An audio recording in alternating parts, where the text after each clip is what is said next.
L'invité du matin avec ESQ. ESQ est à vos côtés depuis plus de 50 ans. ESQ, c'est le fabricant et votre spécialiste pour le transport et le raccordement de l'eau potable en Calédonie. ESQ, le bon tuyau. Et ce matin, nous sommes avec Fabien Capry. Bonjour. Bonjour, merci beaucoup. Vous êtes le directeur du GIE Serra et merci d'être avec nous ce matin alors que s'est ouverte une semaine dédiée aux enjeux de la géomatique. On va en parler dans le détail. Et hier, toute la journée était consacrée à la technologie LIDAR. Alors je pense que c'est sûrement très obscur pour les gens qui nous écoutent, en tout cas la majorité ce matin. Et ça tombe bien, vous avez lancé la journée en animant une conférence. Donner LIDAR, c'est vraiment pas sorcier. Alors qu'est-ce que c'est concrètement que cette technologie, Fabien Capry ? Alors le LIDAR, c'est une technologie qui fonctionne avec une onde lumineuse, un laser, pour calculer une distance. On a tous vu le professionnel du bâtiment qui vient avec son télémètre et qui calcule la surface qu'il va devoir peindre. Et ben, cette technologie, elle est en train de révolutionner nos domaines de la topographie, de la cartographie, de la géomatique, puisqu'on va la mettre dans un avion, un hélicoptère ou un drone. Et on va pouvoir avoir une image scannée du territoire qu'elle survole et de manière avec une extrême précision. D'accord, donc ça, ce sont des technologies qui sont déjà utilisées, qui sont au point aujourd'hui ? Tout à fait, c'est la même chose que vous retrouvez dans les derniers smartphones ou dans les voitures intelligentes. Elles permettent d'avoir vraiment une calcul de distance très précise. Donc ça change totalement le travail des géomètres aujourd'hui. Alors, ça va en effet, ça révolutionne ça impacte fortement nos méthodes de travail, puisque cette technologie, elle permet de pouvoir traverser les objets et d'avoir ce qui va se passer sous le couvert végétal. Donc à l'époque où on devait envoyer des géomètres qui allaient élaguer et essayer d'avoir, pour couvrir une zone, aller faire des levées terrain, c'était une catastrophe. Et bien maintenant, on va pouvoir, avec cette méthode, avoir un relief très précis au centimètre. On est sur des précisions de l'ordre de 5 cm. Et on va couvrir avec un nombre de points qu'on n'imaginait pas jusqu'à présent. Pour vous donner une idée, sur le centre-ville de Nouméa, on a 20 millions de points. C'est énorme. Et donc, on a déjà l'utilisation de cette technologie en Nouvelle-Calédonie. On a déjà fait des découvertes grâce à ça ? Alors, c'était l'objectif un peu de la réunion d'hier, puisqu'il y a une méconnaissance sur le sujet. C'est-à-dire que là, par exemple, sur le Grand Nouméa, on va faire venir un avion l'année prochaine. On est à la 3e génération de ce levé LIDAR. Donc, c'est déjà utilisé par les experts, parce qu'il y a beaucoup d'experts en Nouvelle-Calédonie, que ce soit dans les collectivités publiques ou les bureaux d'études, qui utilisent cette technologie. L'objectif, c'est de la traiter pour donner une finalité. Mais en effet, il y a déjà des jeux de données qui existent, que ce soit sur la zone du Grand Nouméa, sur VKP, sur Bourail, même un peu sur l'île des Pins. Il y a déjà des levées LIDAR et l'objectif, c'est d'en faire de plus en plus parce qu'on sait que c'est la donnée de référence aujourd'hui. Et concrètement, ça a servi à quoi aujourd'hui, ces données LIDAR ?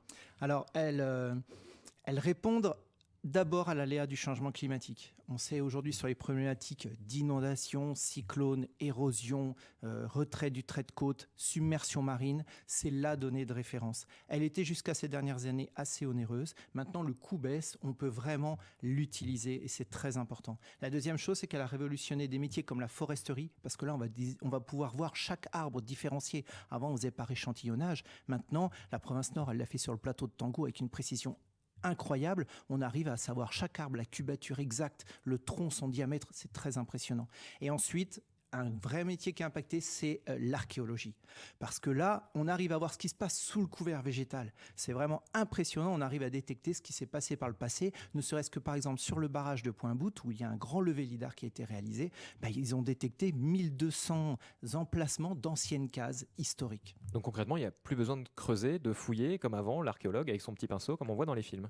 C'est un peu ça. Alors évidemment, on reste au niveau du sol, mais avant, il devait aller sous le couvert végétal et puis quand on doit parcourir 8000 hectares, vous en doutez, c'était impossible. Alors que là, en avion, un jour de vol et ça y est, on a ce qui se passe sous le couvert végétal avec une précision, encore une fois, extrême. Alors jusqu'à très récemment, le gouvernement de la Nouvelle-Calédonie, quand il parlait de prévoir ces aléas climatiques et notamment la montée des eaux, on parlait de géospatial, donc concrètement de données qui nous venaient des satellites. Là, c'est une technologie concurrente ou alors c'est complémentaire ? Alors, c'est hyper complémentaire.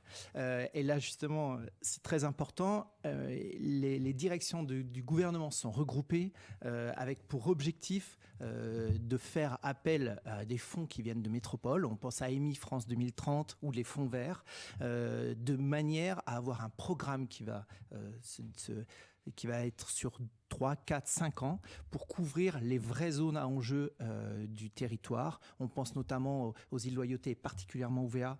On pense à toute la côte est de la province Nord pour pouvoir les couvrir en lidar, pour avoir une donnée de référence extrêmement précise et à l'aide du spatial, des images satellites, sur les années suivantes, de pouvoir qualifier les modifications, les changements. Donc justement, pour anticiper ces changements, il faut une donnée de référence ensuite suivre au fur et à mesure du temps. On n'est pas capable de prévoir en ayant une vision à l'instant T.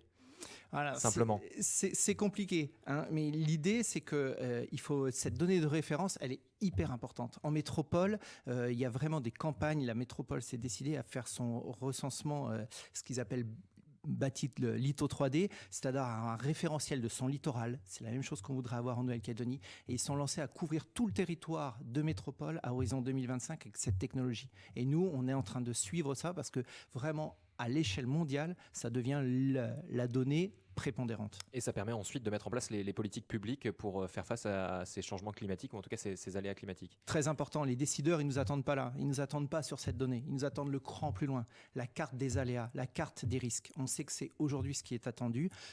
C'est pas le plus simple parce que réglementairement, localement, il n'existe pas encore les textes, mais on va vers ça. Est-ce qu'aujourd'hui, on est prêt justement à cartographier l'ensemble de la Nouvelle-Calédonie avec ces données LIDAR? Est-ce qu'on en a les moyens? Est-ce que c'est possible déjà dans le cadre réglementaire? Alors, il y a une volonté de le faire, mais en effet, on n'a pas les moyens. C'est pour ça qu'on va chercher des financements.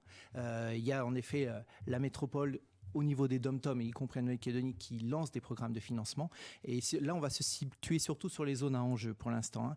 Donc, en effet, je le rappelle, c'était surtout la côte est de la province Nord, la zone UVA, parce qu'en effet, les zones Grand Nouméa, UVKP, où il y a le principal, la population, on a déjà une première couverture et on va encore l'étendre l'année prochaine. Et pour ça, il faut obligatoirement passer par un avion qui vient de métropole spécialement pour cartographier et qui repart ensuite, c'est ça le Alors, concept? dans le détail, les avions viennent généralement d'Australie. Voilà, il reste 2-3 mois et on fait venir tous les capteurs et les opérateurs de métropole. Ça, c'est pour un aspect pratique, parce que ici, vous savez qu'on a des zones militaires, notamment sur Nouméa, et ces zones sont interdites à la prise de vue, donc c'est mieux d'avoir des opérateurs métropolitains. Ça permet de mettre de l'huile dans les rouages. Et on peut tout de même avoir des experts localement qui savent prendre cette donnée, l'utiliser ensuite? Tout à fait. Et c'était l'enjeu de notre présentation hier, c'était de montrer, encore une fois, qu'il existe des experts. On est vraiment, en matière de géomatique, un vrai réseau au niveau de la Nouvelle-Calédonie. Et il existe des experts qui savent manipuler ces données, tant chez les collectivités publiques que les bureaux d'études. Avec des liens très forts avec la métropole, vous le disiez, puisque hier, vous avez fait venir aussi un certain nombre d'experts pour nous éclairer sur la question. Voilà, l'idée, c'était de savoir si on était en avance, comment on se situait. Donc, on a la chance d'avoir eu monsieur Christophe Touré et Gaëtan Lavenu d'Esri France, le PDG d'Esri France, qui sont les leaders en matière de données et d'informations géographiques, et d'avoir son retour d'expérience sur ce qui se passe en métropole. Ce que je vous disais, ils couvrent tout le territoire national à l'horizon 2025. Là, ils sont au milieu du gué. Donc, ça donne une masse de données incroyable et que tous les bureaux d'études peuvent s'en emparer. C'est de la donnée open data, évidemment. Alors là, on parlait de la technologie LIDAR pour hier. Il y a des workshops qui sont organisés aussi jusqu'à jeudi concernant la géomatique. Là, on va parler d'autres types de données, c'est ça? C'est ça. Alors, on profite de ces experts de métropole pour mettre en place 2 workshops, aujourd'hui et demain, pour que vraiment, là, les spécialistes du LIDAR localement, ils soient encore un peu plus forts. Mais jeudi, on a le JACE Day, c'est la journée internationale de la géomatique mondiale.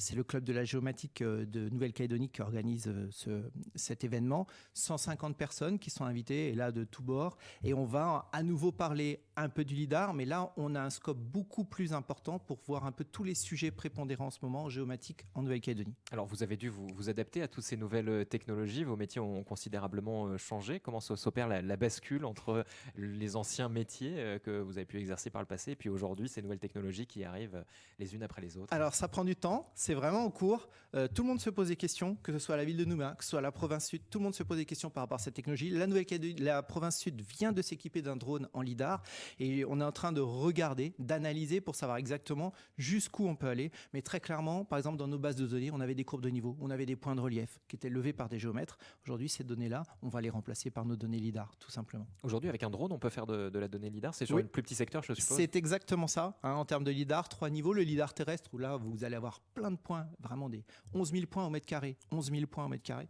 mais ça va couvrir une toute petite surface. Ensuite, on passe au drone qui va avoir une surface meilleure, où là, on va être à l'ordre de 1000 points au mètre carré. Mais voilà, on va pouvoir couvrir qu'une petite surface. Si on va aller comme nous de Tontouta jusqu'à Ploum, il n'y a pas le choix, c'est l'avion. Et là, on va être à 20 points au mètre carré. Avec ensuite une analyse de toutes ces données qui sont collectées. Exactement, pour savoir exactement sur chaque point si c'est une voiture, si c'est de l'eau, si c'est un bâtiment, si c'est de la végétation, le niveau de végétation. C'est très précis, ça ouvre un champ des possibles incroyable et ça va être vraiment très utile. Alors qu'on comprenne bien, c'est pas de l'image, c'est bien des points, de la Oui, donnée statistique. c'est des points, mais il y a tellement de points qu'on a l'impression d'être dans le réel. Il y a tellement de points au mètre carré, ils sont colorisés avec la photo qui est prise en même temps, qu'on a l'impression d'être dans le réel et avec une précision qui est de l'ordre de la dizaine de centimètres. Alors là, vous allez vous adresser un peu aux spécialistes de la question durant ces quelques jours. Si des gens s'intéressent au-delà de ça, à ces nouvelles technologies, est-ce qu'on a des sources d'informations? Est-ce qu'on a des rendez-vous aussi pour le grand public en Nouvelle-Calédonie sur ces questions précises? Alors, sur la question du lidar, malheureusement, c'était hier, mais qu'on n'hésite pas à revenir vers nous. On va certainement mettre toutes les présentations, enfin, c'est même sûr, sur notre site internet, le site du GIE Serail. On cherche GIE Serail INC, tout le monde trouvera. Et l'idée, c'est qu'on est à l'écoute des personnes qui reviendraient vers nous, évidemment, sur cette technologie. Ces données sont accessibles. Tous les bureaux d'études, tous les étudiants, les instituts de recherche qui en ont besoin, qu'ils n'hésitent pas à revenir vers nous. Ces données sont accessibles. Eh bien, merci beaucoup, Fabien Capri, d'avoir été avec nous ce matin. Merci à vous. Je rappelle que vous êtes le directeur du GIE Serail pour nous parler de cette technologie méconnue encore pour le grand public notamment. Merci.